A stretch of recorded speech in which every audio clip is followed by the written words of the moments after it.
My name is Ethan Cole. I'm 36 years old, and for almost 12 years, I poured my blood, sweat, and weekends into Apex Dynamics, a mid-sized tech firm in Austin, Texas. I started there as a junior analyst fresh out of college, living off instant noodles and chasing impossible deadlines. Over the years, I built a reputation for being the guy who could fix any crisis, client meltdowns, system crashes, you name it. If the company had a fire, I was the one running into it. But loyalty doesn't mean much when greed gets involved.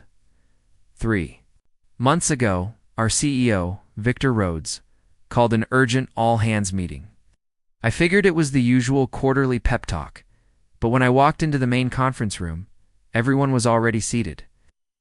Victor stood at the front, his $3,000 suit, shining under the LED lights with that smug smirk he wore whenever he thought he was making big moves.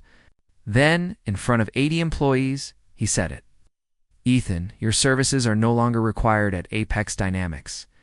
The room went dead silent. I laughed, thinking it was some twisted joke. But then HR walked in with a stack of papers.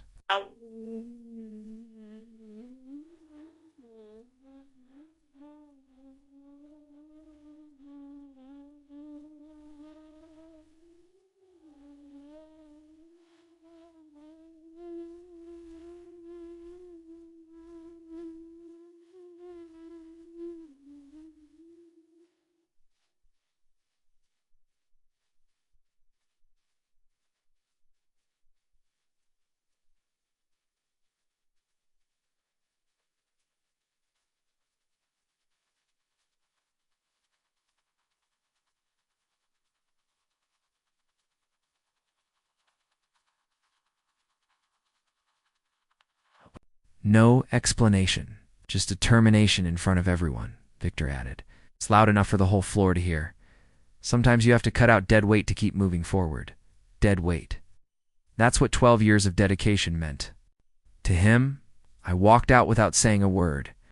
Not because I was weak, but because I already knew how this story was going to end, you see. Victor might have been the CEO, but I was the one who designed Apex's core infrastructure. The custom software that ran every part of their operations, payroll, project, tracking, client billing, all of it was my creation. And here's the kicker: the intellectual property rights.